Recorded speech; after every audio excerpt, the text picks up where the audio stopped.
Bismillahirrahmanirrahim. Bismillahirrahmanirrahim. Assalamualaikum warahmatullahi wabarakatuh.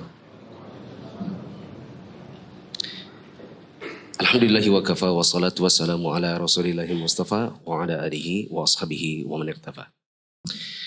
Hadirin dan hadirat yang dirahmati Allah, kita bersyukur kepada Allah pada kesempatan malam hari ini bisa kembali melanjutkan pembahasan Rasyul Barat Syarah Al-Adab Al-Mufrad. Saya hari ini kurang sehat, makanya saya pakai jaket karena BD ini sangat dingin. Dan kalau seandainya kurang maksimal, saya mohon maaf. Kalau ternyata saya tetap bersemangat ngisinya, ya anggap saja saya pura-pura sehat. Di hari ini kita masih bahas bab yang sudah dibahas Ustadz Alfianto minggu lalu. Saya simak kajian beliau dan saya ingin menambahkan beberapa faidah. Di bab 128, bab Al-Mustasyar Mu'taman. Ini dibahas kemarin di hari Selasa di Nasai. Intinya bahwa cara menerjemahkan bab ini, bab Al-Mustasyar Mu'taman, atau dalam hadis ini disebut juga Innal Mustasyara Mu'taman, bukan Mu'tamin. Terjemahannya adalah orang yang diajak bermusyawarah harus bisa menjaga amanah. Bukan cuma sekedar orang yang diajak bermusyawarah adalah orang yang dipercaya. Kalau antum baca terjemahan di 128, halaman 268, orang yang diajak bermusyawarah adalah orang yang percaya. Berarti ini seolah-olah mengajak orang yang punya masalah. Kalau kamu punya masalah, maka carilah orang yang dipercaya. Betul? Hadis ini tujuannya justru bukan kepada yang punya masalah. Hadis ini tujuannya kepada yang diajak musyawarah. Sehingga terjemahnya, orang yang diajak musyawarah harus bisa menjaga amanah. Ya. Disebutkan juga di pertemuan sebelumnya, menjaga amanah itu dengan cara, kalau orang lain mengkonsultasikan kepada sesuatu kepada kita sebuah masalah, maka kalau kita tahu itu adalah masalahnya privat, ada unsur privacy, maka tidak boleh kita ceritakan kepada orang lain. Ya. Kecuali memang pertama dengan seizinnya, yang kedua diceritakan dengan kondisi-kondisi yang tepat. Misalnya saya didatangi Pak Sutri. Pak Sutri ini konsultasi tentang masalah rumah tangga. Kalaupun saya jadikan contoh di kajian, maka tidak boleh saya membuka identitas. Paling-paling hanya sebatas mengatakan ada Pak Sutri punya masalah begini-begini. Sebagai pembelajaran buat yang lain. Identitasnya tidak boleh dibuka. Karena kita adalah mustasyar. Dan mustasyar itu mu'taman. Harus bisa jaga amanah. Makna yang kedua, mu'taman atau bisa dipercaya, atau harus bisa jaga amanah. Maknanya adalah, kalau kita diajak orang untuk berdiskusi, maka wajib bagi kita, mustasyar, untuk menunjukkan apa yang terbaik untuk orang yang sedang konsultasi. Tidak boleh menunjukkan kepada yang di bawahnya. Seperti ada seseorang bertanya kepada kita, mana jalan yang terdekat menuju ke Manggar. Maka sebatas yang kita tahu terdekatnya adalah lewat misalnya rute mana? Rute Batakan. Ya, maka kita harus tunjukkan Batakan, tidak boleh dikerjai, dibikin jauh-jauh. Kalau ada teman kita ya, sesama pelajar bertanya, kamu sudah ngerjain tugas yang ini belum? Sudah, ini gimana ya cara mengerjakannya? Saya tidak tahu caranya. Maka wajib bagi kita untuk mengajarkan cara yang paling mudah. Yang bisa menunjukkan kepada hasilnya. Tidak boleh malah dibikin ya, supaya tidak terkalahkan nilainya. Supaya tetap ranking 1. Akhirnya dibuat, ya kalau bahasa Balikpapan, dibote-botein gitu. Dibohong-bohongi caranya gini-gini. Padahal tidak seperti itu. Eh, di hadis yang di halaman 269 di bagian bawah ada percakapan antara Abul Haytham dengan istrinya. Di mana Abul Haytham dipesani oleh Nabi untuk berlaku baik kepada budak yang dikasih kepada Abul Haytham.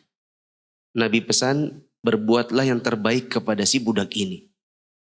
Ketika dibawa pulang, istrinya Abul Haytham mengatakan, kamu tidak akan bisa melaksanakan perintah Nabi tersebut kecuali dengan cara memerdekakannya. Itulah yang terbaik, kata istrinya. Maka akhirnya budak yang tadi sudah diterima Abul Haytham akhirnya dimerdekakan. Padahal Abul Haytham ini punya banyak ternak, punya kebun, punya urusan-urusan dunia yang sebenarnya dia butuh pembantu. Kan Nabi kasih dia pembantu karena Nabi tanya, apakah kamu punya pembantu? Apa jawabannya? Enggak ada. Padahal lo ini peternakanmu banyak, ya kebun yang kamu urusi luas, urusanmu dengan keluargamu besar, kayaknya kamu butuh pembantu. Sampai di rumah pembantunya malah dimerdekakan dengan saran istri.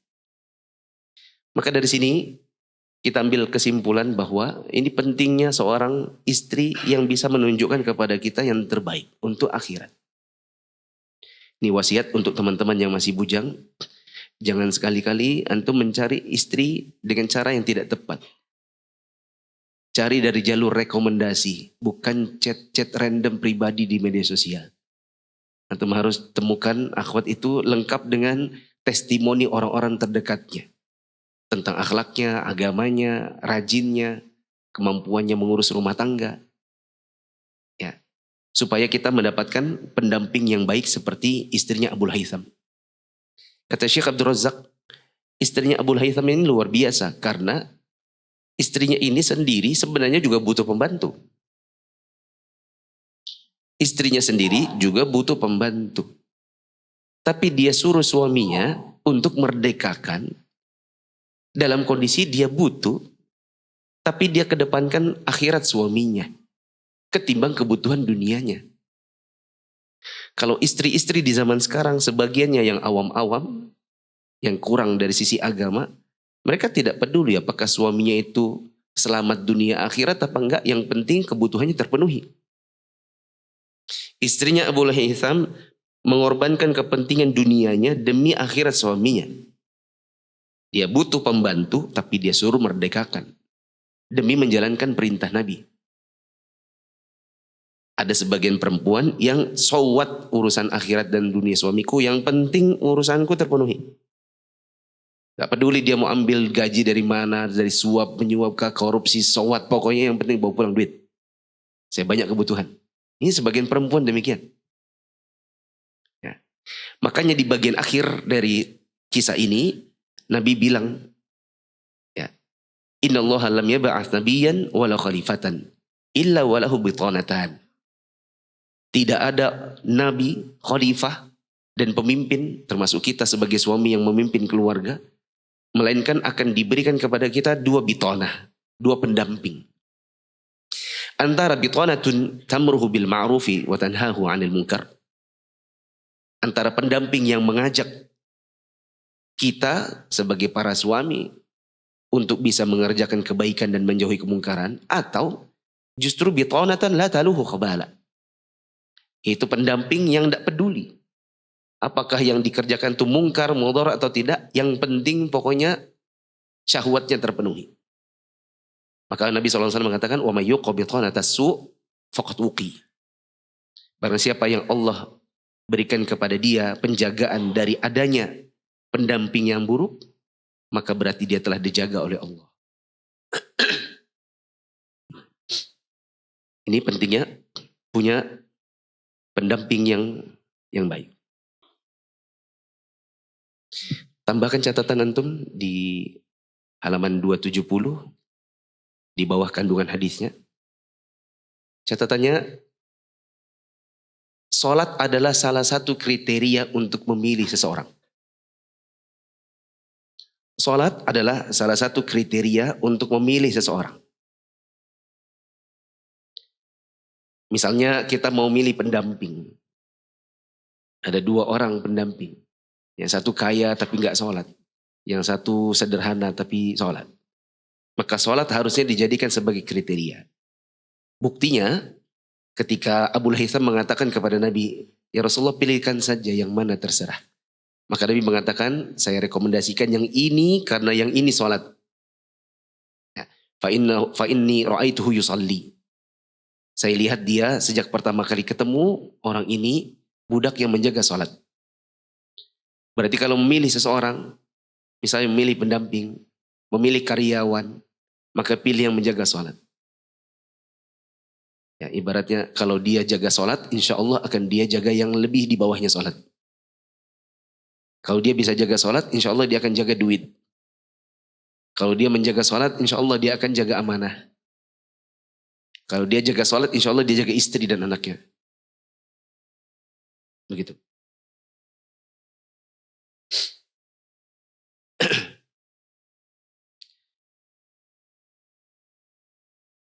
Catatan yang lain, mengedepankan wasiat Nabi di atas kepentingan sendiri.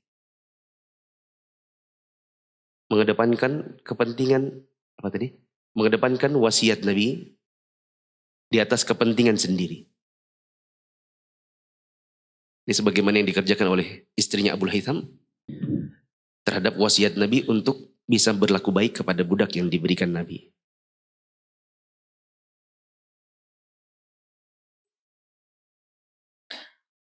Nah, cukup. Sekarang bab yang ke-129, babul masyurah, bab tentang musyawarah. Kemarin juga sudah dibahas oleh Ustaz Alfianto, hafizahullah, berserta beberapa kandungan hadis. Silakan tambahkan di bagian bawah, di halaman 271. Jadikan nomor 5. Jangan musyawarah kecuali dengan orang yang tepat. Jangan musyawarah kecuali dengan orang yang tepat. Seperti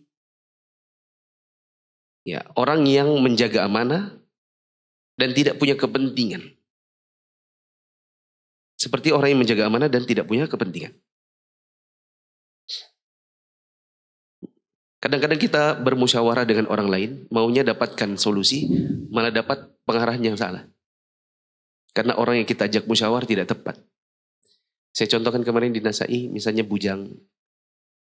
Ya, konsultasi menikah sama seorang akhwat. Yang ternyata akhwat ini juga dikeker sama si tempat konsultasi. Yang ada jadi persaingan, ya. Lalu kemudian akan dikasih tahu, oh enggak usah, masih banyak akhwat yang lebih bagus. Ada akhwat itu yang ini. Padahal memang dia pengen juga sama akhwat itu. Ya, kita pengen bikin usaha misalnya. Konsultasi sama orang yang juga punya kepentingan. Nah, saya mau bikin usaha ini. Yang ada nanti rahasianya dicuri. Rancangannya malah nggak jadi karena sudah didului oleh orang lain. Ini ketika kita bermusyawarah kepada orang yang tidak tepat. Saya katakan jangan bermusyawarah kecuali dengan orang yang tepat. Ini kurang lebih sama seperti dokter. Kalau kita mau berkonsultasi sama dokter, tentu kita akan pilih yang tepat. Sakitnya sakit gigi, maka konsultasi sama dokter gigi. Dokter gigi juga banyak. Karena dokter gigi banyak, usahakan berkonsultasi kepada dokter gigi yang tepat. Karena dokter gigi juga ada spesialisasinya. Ada yang spesialisasinya di crown. Ada yang spesialisasinya ortodonti. Ada yang bedah mulut. Ya, nggak semua dokter gigi mengerti sebagian masalah gigi. Ya. Wallahu a'lam.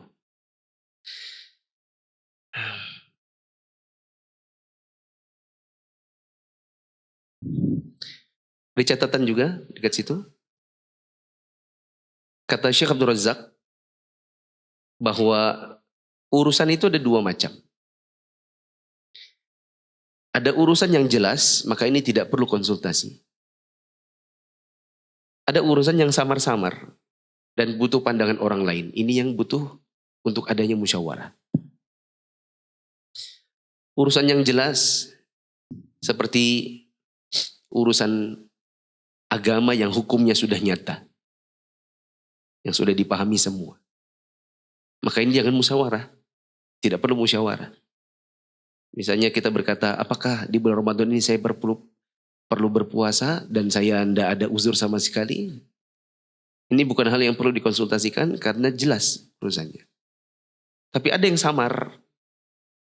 Misalnya seorang wanita hamil di bulan Ramadan, dia bingung apakah dia puasa atau tidak. Maka dia bisa konsultasi kepada dokter.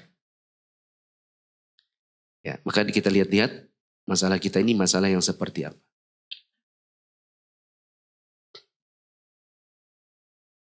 Bab yang ke-130. Babun ithmu man asyara ala akhihi bi ghairi rusyd. Tentang dosa orang yang memberi saran kepada saudaranya tanpa ilmu. Kata petunjuk di situ dicoret saja, diganti jadi ilmu. Dosa bagi orang yang beri saran saudaranya tanpa ilmu. Ini juga sudah dibahas Ustaz Alfianto ya? Sudah.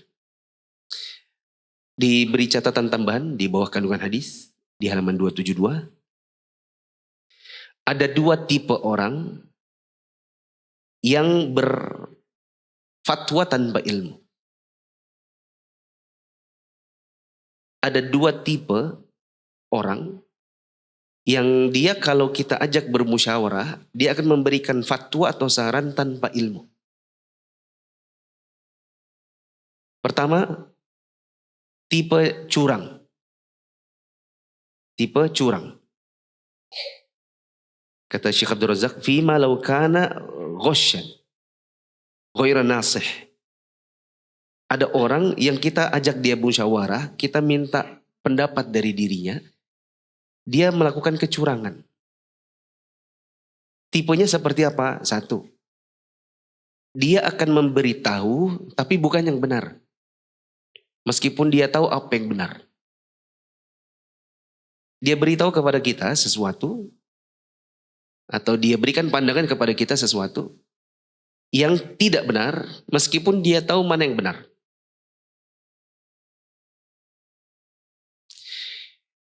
Contohnya ada orang jadi pengusaha properti. Kita mau cari tanah. Biasanya kan kita konsultasi. Ini tanah yang bagus mana? Ini tanahnya dulu tanah gunung apa rawa ditimbun atau bagaimana? Ini urukan kah atau seperti apa? Ini tanahnya baguskah ke depannya atau tidak? Orang yang punya kepentingan dan curang, dia akan tunjukkan kepada yang berkonsultasi sesuatu yang tidak benar. Misalnya dia berkata, oh ini tanahnya bagus kok, ini tanahnya tanah keras. Padahal dia tahu itu tanah rawa misalnya. Ini orang tipe curang. Demi berjualan yang dijual supaya laku, kemudian dia berikan kepada orang informasi yang tidak benar meskipun dia tahu bahwa itu tidak benar. Ya. Pengusaha properti ada yang pernah jual nama saya. Saya nggak nanya, nggak diberitahu, orangnya mungkin keceplosan kali. Dia pikir saya mungkin baik gitu. Nggak masalah nama saya dicatut gitu. Dia bilang, alhamdulillah Ustaz, sudah banyak yang ngambil. Kita bilang Ustadz Mufli punya di sini. Anak aja kesini baru kali ini antum bawa. Bagaimana saya punya di sini? Anda punya di sini nggak? Ya enggak Ustadz, maksudnya biar cepat laku. Itu namanya bohongin orang. Loh, kalau gini saya malah nggak berkenan. Tapi pikir tadi kita datang ke sini ceritanya mau apakah. Cuman antum perkenalan aja gitu. Ya Ustadz mohon maaf. Nggak boleh kayak gitu. Pertama antum merugikan orang. Karena orang mungkin mau ngambil karena menganggap insya Allah 5 tahun, 10 tahun ke depan kita akan bertetangga dengan Ustadz Mufli. Merugikan orang. Yang kedua merugikan saya. Karena mungkin suatu saat orang akan tanya sama antum, mana tempatnya Ustadz Mufli? Kok nggak dibangun-bangun? Antum jawab apa lagi? Antum jawab, oh Ustadz Muflinya nggak jadi. Orang kecewa atau enggak?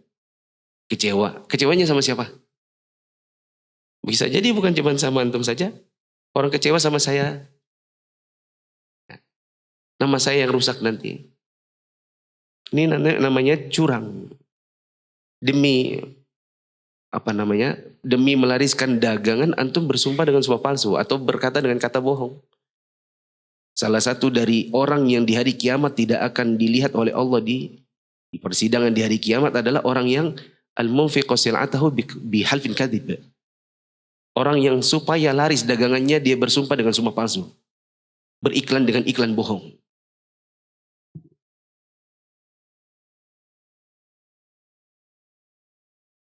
Saya bilang, antum kasih saya gratis aja belum tentu saya mau.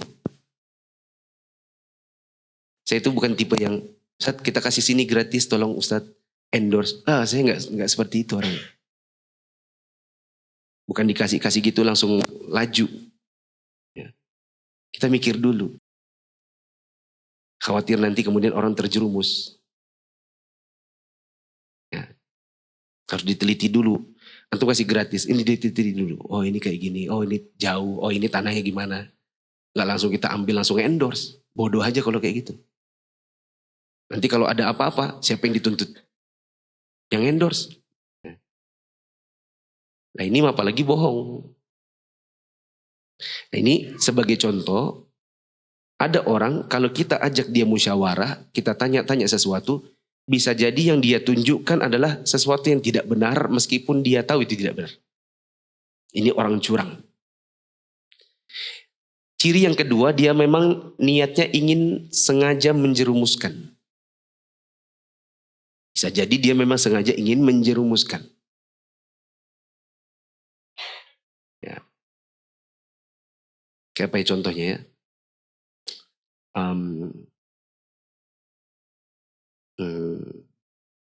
Anggap aja misalnya ada orang berkata, kemana jalan menuju ke daerah A? Kemudian ada orang memang sengaja ingin menjerumuskan si yang bertanya kepada daerah yang salah. Oh di sana. Ya. Lewat sini, padahal di sana nanti ada bahaya. Ini memang sengaja menjerumuskan.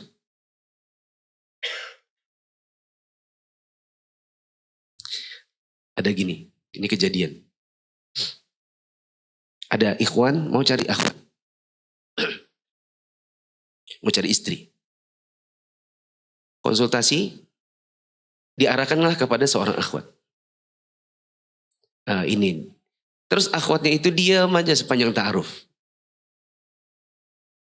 Memang sengaja disuruh diam. Supaya tidak ketahuan. Si akhwat ini autis. Jadi bilang, maaf dia ini pemalu. Gak apa-apa, soalnya dia pemalu, maklum dia gak pernah ketemu laki-laki. Ikhwannya Masya Allah. Gitu. Padahal akhwatnya autis. Sudah nikah baru udah sadar 3 hari. Kok gak nyambung? Kita ngomong gini kok gak nyambung?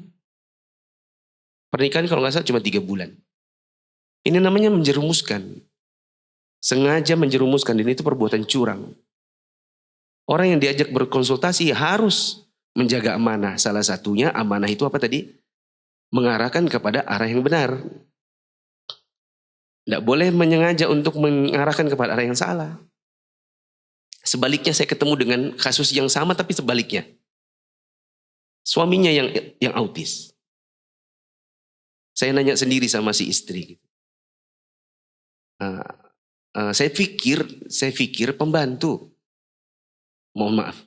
Saya pikir itu pembantunya si akhwat. Ngangkat-ngangkat ke rumah. Oh iya terima kasih akhi. Dalam kepala saya kok agak kurang nyambung ya. Saya bilang sama si akhwat. Afwan tadi sudah diantar alhamdulillah gitu. Tapi tadi asistennya, saya bilang saja asistennya ini. Akhirnya si akhwat bilang sebenarnya itu bukan asisten Ustaz, itu suami.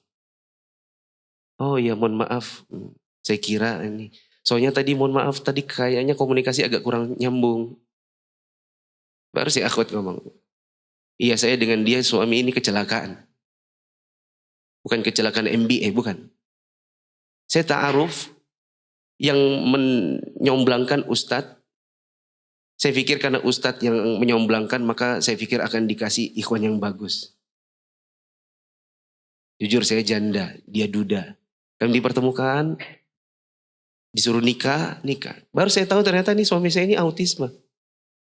Makanya saya ngomong kayak anak bayi. Saya ceritanya mau cari suami untuk mendampingi saya dan anak-anak saya. Biar kerja sama-sama. Yang ada saya nambah anak bayi baru di rumah. Saya marah sama ustadznya. Ini juga peringatan, pelajaran buat kita semua. Bahkan seandainya seorang ustadz memberikan kepada kita saran, itu tidak ditelan mentah-mentah. Ya, khawatir kita dijerumuskan padahal dia tahu. Nah, saya tanya, waktu itu nanya sama ustadznya enggak? Kenapa kok ustadz comblangkan kami? Iya ustadz, saya tanya. Ya, apa katanya? Kata ustadz itu buat ladang pahala buat anti. Iya betul ladang pahala buat saya, tapi ini jadi beban baru buat saya. Saya sudah kerja banting tulang buat anak-anak saya. Masak sana sini. Ternyata saya harus bersuamikan dengan laki-laki dewasa yang kayak anak kecil. Ya, bukan jadi ladang pahala, yang ada jadi ladang dosa juga. Begitu. Maka hati-hati. Kadang-kadang ada sebagian orang yang menjerumuskan kita ke sebuah jurang, ya, karena memang tipenya curang. Ciri yang lain dari orang curang ini memang dia punya kepentingan. Dia punya kepentingan. Misalnya demi supaya anaknya dinikahi orang, kemudian dia tutup-tutupi. Bahwa anaknya ini autis, bahwa anaknya ini sebenarnya tukang utang sana sini. Bahwa anaknya ini sebenarnya muamalahnya nggak beres. Ya, tapi supaya laku, supaya dinikahi, nanti utang-utangnya berpindah dari orang tua pindah ke suami. Ini kadang-kadang curang orang tua seperti ini. Bagaimana cara melakukan kecurangan itu?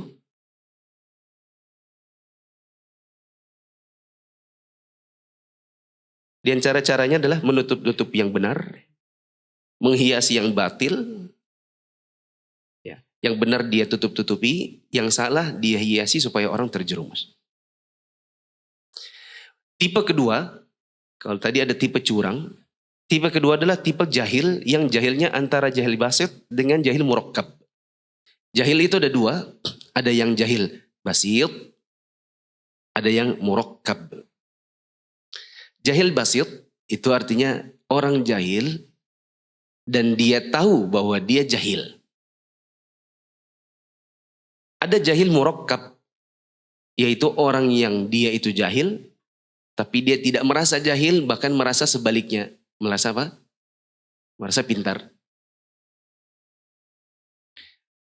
Misal ada orang tidak pernah belajar bahasa Arab, ya. Terus dia ditanya, kamu bisa bahasa Arab? Enggak. Kamu bisa ngajar nahu? Aduh nggak bisa, karena saya belum tahu. Ini jahil basit, yaitu tahu dan dia sadar bahwa dia tidak tahu. Ada jahil yang kedua, yaitu jahil murakkab, yaitu tidak tahu bahwa dia tidak menyadari atau tidak mau tahu bahwa dia belum tahu.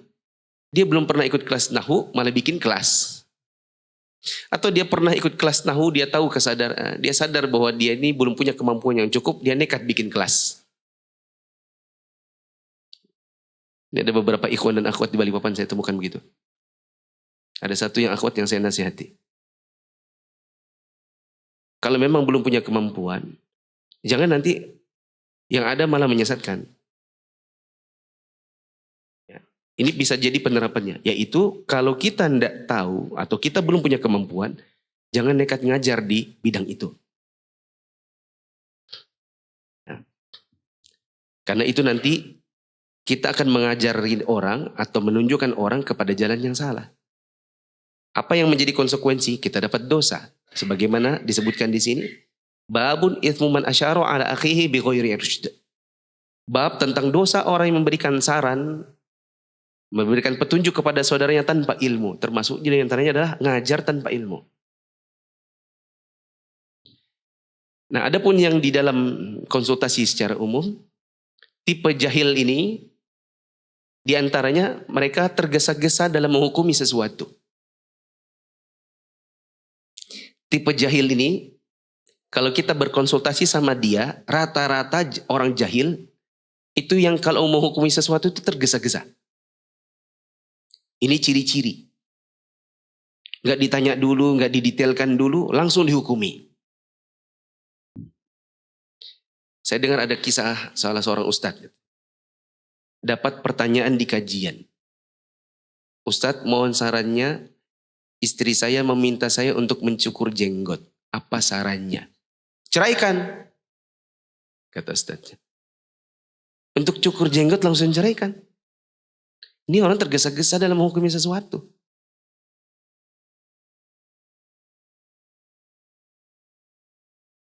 Beda kalau seandainya istri saya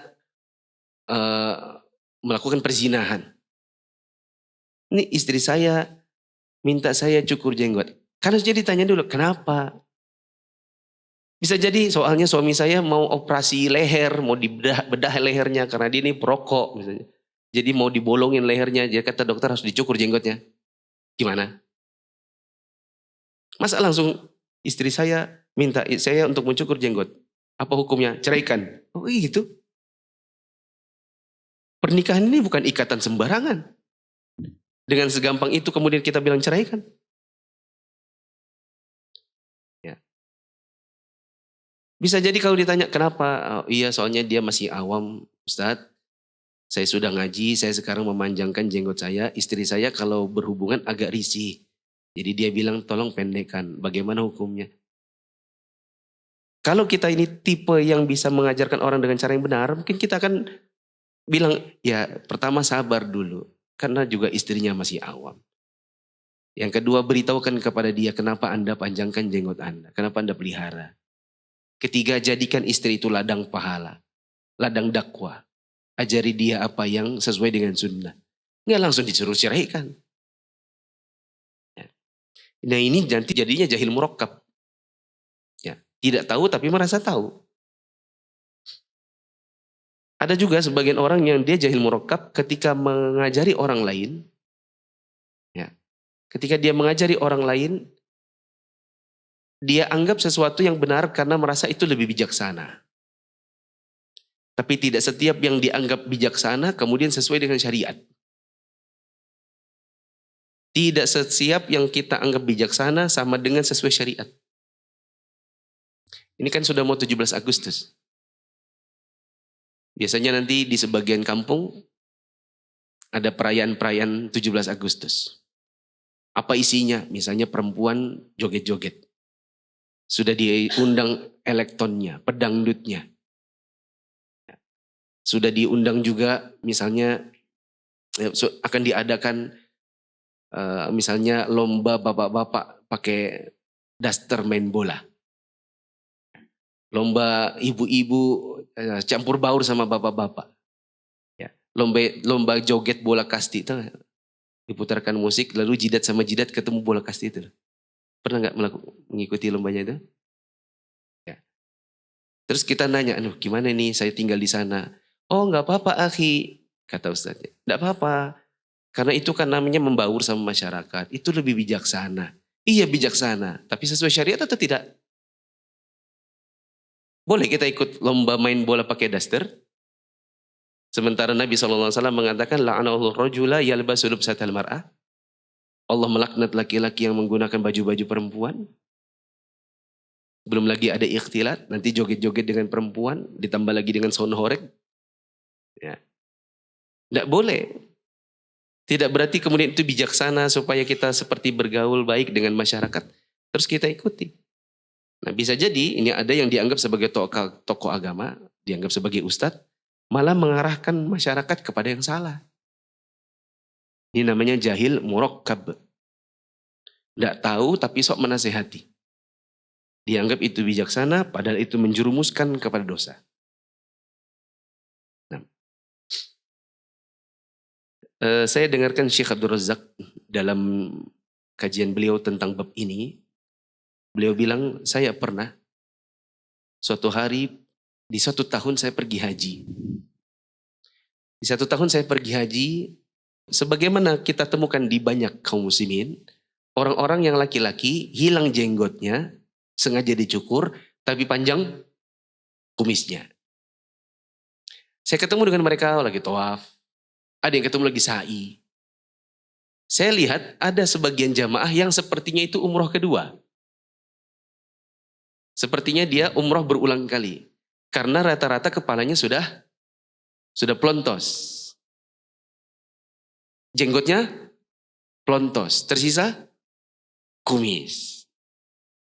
Nah, ketika kami selesai dari sa'i, saya perhatikan di antara mereka ada yang mengatakan, kita tidak punya rambut, tidak punya jenggot, maka kita tahallul pakai kumis. Padahal tahallul pakai apa? Rambut kepala. Di atas kepala, bukan soal kumis. Jadi seandainya pun rambutnya masih sudah tinggal dikit, ya itu aja yang dikerik. Bukan pakai kumis. Syekh Abdul Razak waktu ceritakan ini, jamaahnya ketawa. Antum tidak ketawa. Tapi beliau bilang begini. Di kajian itu beliau bilang begini. Ketika saya ceritakan kepada kalian, kalian tertawa. Karena ada orang berfatwa tentang tahallul pakai kumis. Sedangkan kisah ini saya pernah ceritakan kepada Syekh bin Baz. Dan waktu itu beliau malah nangis. Saya tanya Syekh, kenapa nangis Syekh? Syekh mengatakan, ya, kita ditimpa di musibah di zaman di mana orang bisa berfatwa tanpa ilmu. Kita melalui masa di mana masa itu tidak ada orang jahil bisa bicara. Di zaman sekarang orang jahil bisa jadi mufti, bisa jadi pemberi fatwa. Orang jahil bisa jadi pembimbing umroh yang kemudian mengarahkan kepada orang-orang apa yang salah. Teman-teman lihat gak kemarin pas masa haji? Mungkin lihat di media sosial. Orang Indonesia banyak yang nggak dapat visa furoda. Bukan banyak, nggak ada. Ya kan? Ada yang melalui jalur, entah jalur apa, mereka sudah tiba di Madinah. Tapi akhirnya terblok gak bisa ke Mekah. Jangankan Arafah, Mekah pun gak nyampe. Dan gak malu itu orang satu itu. Saya gak tahu namanya, tapi kalau dilihat dari bahasanya, dia kayaknya orang-orang sekitar Sulawesi Selatan. Dia membuat video, dia sama jamaah-jamaahnya, dia bilang, tidak apa-apa, insya Allah semuanya sudah dicatat hajinya. Karena yang terpenting niatnya. Jadi kita di sini enak haji, tidak perlu ke Arafah, tidak usah capek-capek, tidak usah mabit di Muzdalifah, Mina tapi sudah haji. Ya, kasihan sekali jamaah itu bayar mahal, gak ada hajinya. Kata Nabi SAW, al-haju Arafah. Haji itu Arafah, maksudnya adalah tidak ada haji kalau orangnya nggak wukuf di Arafah. Bahkan dari sejak zaman dulu di Arafah itu ada pembatas. Ada tulisan Arafah start here. Bidayatu Arafat. Ini permulaan Arafah. Di sebelah sana ada Arafat ends here. Ini nihayatu Arafah. Ini batas akhir Arafah. Maksudnya tidak boleh ada orang wukuf di depan batas awal.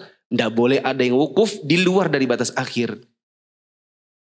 Di dalam Masjid Namirah itu kan ada dua. Bukan Namirah Balikpapan, Namirah Arafah. Itu kan ada bagian yang Arafah, ada bagian yang bukan. Polisi jaga supaya tidak ada yang wukuf di area depan. Atau di area yang memang bukan Arafah. Lah ada orang di sana berfatwa, kita cukup di Madinah, tidak usah capek-capek ke Arafah, kita sudah dianggap haji. Ya. Maka ini kasusnya Syekh Abdul Razak ketemu dengan orang tahallul pakai kumis, tidak lebih parah daripada orang Indonesia. Di Indonesia bahkan ada orang berfatwa bisa haji meskipun hanya sampai Madinah. Yang penting niatnya. Kalau misalnya Syekh bin Baz diceritakan tahallul pakai kumis, nangis. Bagaimana lagi kalau beliau diceritakan di Indonesia ada orang fatwa, haji cukup di Madinah? Nah di Indonesia banyak orang seperti itu, nggak malu. Semakin nggak malu karena mereka berani divideokan, disebarkan. Maka berhati-hatilah kita belajar kepada sebagian orang. Ada orang yang tidak malu, dia tidak punya keilmuan yang cukup untuk satu masalah, kemudian dia berfatwa di situ. Catatan berikutnya, ancaman keras bagi orang yang berdusta atas nama Nabi. Karena Nabi SAW mengatakan, "Man taqawwala 'alayya ma lam aqul, falyatabawwa maq'adahu minan nar." Siapa yang mengada-ngada sesuatu yang aku tidak pernah katakan, maka siapkan tempat duduknya di neraka. Di sini ada ancaman yang luar biasa bagi orang yang berfatwa atau menyebutkan hadis yang tidak pernah datang dari Nabi SAW. Catatan berikutnya, larangan berbuat curang dengan cara menunjukkan jalan yang salah secara sengaja. Catatan berikutnya, larangan menunjukkan ke jalan yang salah meskipun tak sengaja kalau kita memang tidak tahu ilmunya. Artinya kalau kita tidak tahu ilmunya, maka jangan tunjukkan orang kepada yang kita tidak tahu. Karena di sini ada ancaman dosa bagi orang yang melakukannya. Sebagaimana kata Nabi SAW, فَأَشَارُ عَلِهِ بِغَيْرِ رُشْدٍ فَقَدْ خَانَهُ. Maka kalau seandainya dia menunjukkan kepada saudaranya tanpa ilmu, berarti dia telah berkhianat kepada saudaranya. Khianat itu tidak menjaga amanah. Menjaga amanah itu salah satunya adalah menunjukkan ke jalan yang tepat. Ya. Bahkan Nabi mengatakan, وَمَنْ أُفْتِيَ فُتْيًا بِغَيْرِ ثَبْتٍ فَإِثْمُهُ عَلَى مَنْ أَفْتَاهُ. Siapa yang diberi fatwa dengan dasar yang salah, maka dosanya adalah bagi yang berfatwa. Ini menunjukkan kepada kita hati-hati. Kalau memang tidak tahu, bilang tidak tahu. Catatan berikutnya, keutamaan berkata tidak tahu. Kalau memang tidak tahu. Ada keutamaan tersendiri. Bahkan sebagian ulama mengatakan salah satu dari cabang ilmu. Bahkan nisful alam. Setengah dari ilmu. Apabila seseorang berkata tidak tahu kalau memang dia tidak tahu. Daripada dia berkata-kata ternyata salah. Dan akhirnya menunjukkan kepada yang salah.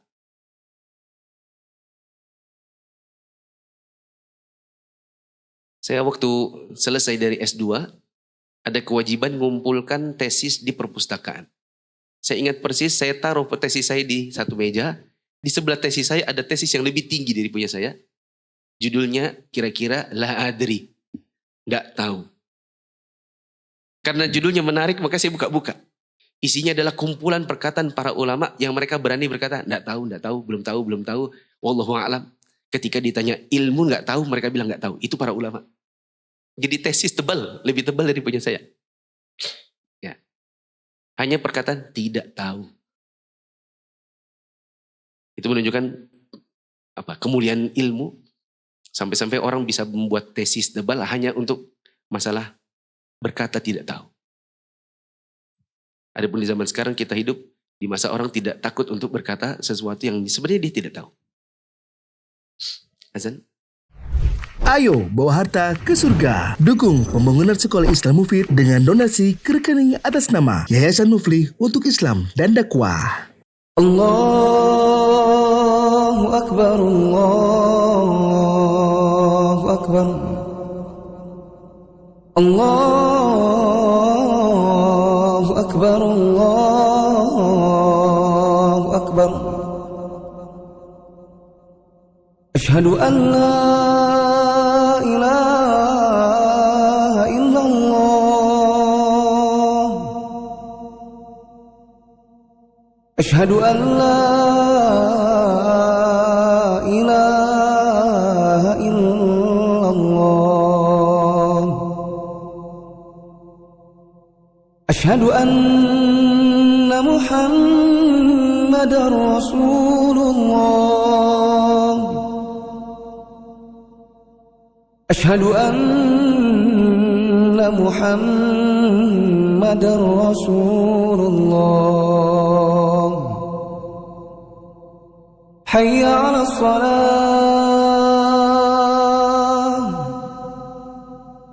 Hayya 'alas salah.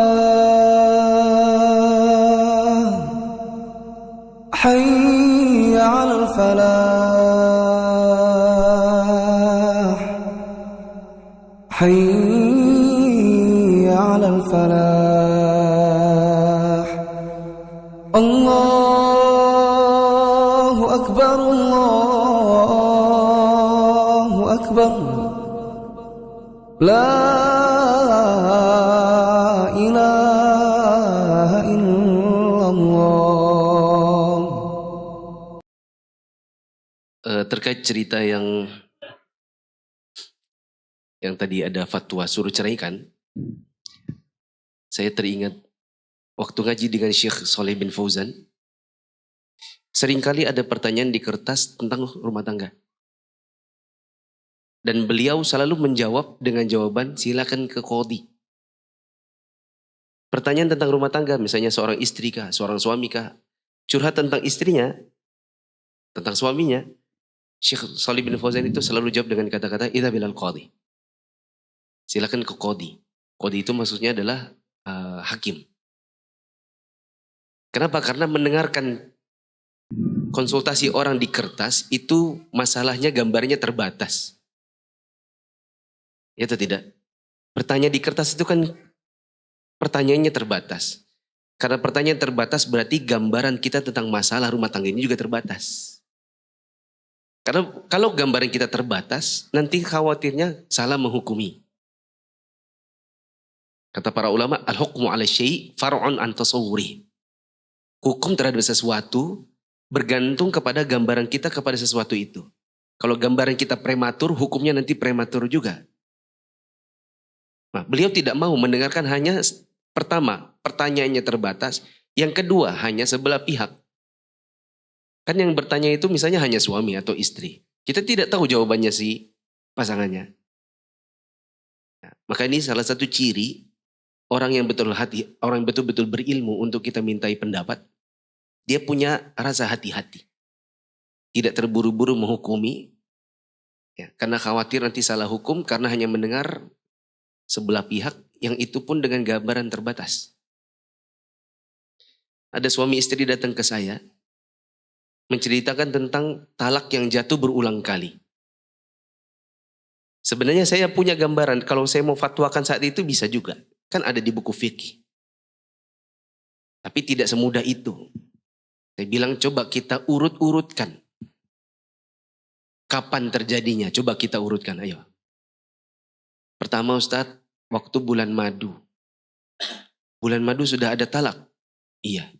Saya yakin kalau bulan madu sudah ada talak, pasti sudah pernah jima. Iya sudah. Berarti terjadilah talak saat istri sudah dijima. Betul? Betul. Berarti terjadi talak bid'ah di situ. Talak bid'ah. Karena talak itu harusnya hanya dijatuhkan di saat istri masih suci dan belum dikumpul di masa suci. Tidak boleh mentalak istri saat dia sedang haid dan tidak boleh juga mentalak istri saat sudah suci tapi sudah dijima. Berarti talak pertama itu terjadi di masa sudah dijima karena bulan madu. Baik. Ibu ingat yang kedua? Ingat Ustadz. Kayak apa waktu itu? Waktu itu saya baru aja selesai haid. Terus suami langsung ngajak saya. Habis dia ajak kemudian terjadi cekcok. Habis itu talak. Berarti talak yang kedua pun talak bid'ah. Dikarenakan talak setelah suci tapi sudah dikumpul. Nah, ada talak yang ketiga itu yang betul-betul suci dan belum dikumpul. Ada yang keempat yang pakai bonus keempat. Kutalak, kasih bonus yang keempat kutalak. Ini pun saya nggak bisa langsung kasih gambaran. Meskipun saya tahu ada riwayat seperti ini di masa Nabi. Ada sahabat Nabi Abdullah bin Umar, anaknya Umar bin Khattab, menceraikan istrinya dan suruh Nabi untuk rujuk. Pertanyaannya kalau talak bid'ah itu disuruh rujuk berarti talaknya terhitung apa tidak? Ini pun saya nggak berani fatwakan. Meskipun di buku ada. Ya. Sementara kalau kita tanya ke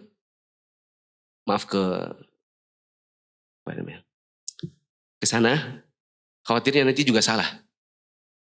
Maka ada ustadz yang saya anggap dia pakar di sini. Saya ketemu langsung, diskusi kami di kamar. Gini. Ujung-ujungnya saya bilang, jadi ustadz kita fatwakan apa ini? Kita fatwakan, bismillah, masih suami istri dengan talak sisa satu. Ustadz, kalau kita fatwakan ke dia, kita di hadapan Allah loh. Iya insya Allah. Kita berani tanggung jawab di hadapan kiamat, tapi antum yang tanggung jawab. Karena saya nggak mau. Insya Allah. Saya sampaikan kepada suaminya. Ini suami istri tinggal jatah talak sisa satu. Karena dua kami hukumi sesuai. Yang dua yang pertama itu tidak sesuai. Jadi hati-hati jangan sampai ngomong talak lagi.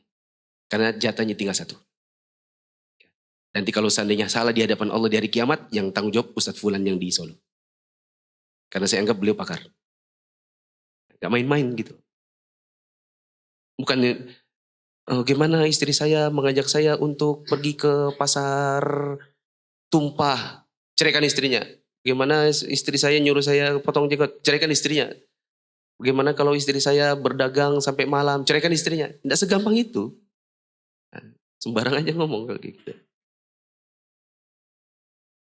Masih ada 2 menit lebih, ada yang bertanya? Di sini? Kalau apakah ada talak dalam hati? Apakah ada talak dalam hati? Enggak ada. Talak itu diucapkan. Atau ditulis. Sudah? Talak itu gini, ku talak aja sudah, gitu ya. Dalam hatinya, ku talaknya sudah kamu. Itu belum talak, itu baru rencana talak. Baru kepengen talak. Belum talak. Ada yang lain? Ada? Demikian kurang lebihnya saya mohon maaf. Subhanakallahumma wa bihamdika. Asyhadu an la ilaha illa anta astaghfiruka wa atubu ilaik. Assalamualaikum warahmatullahi wabarakatuh.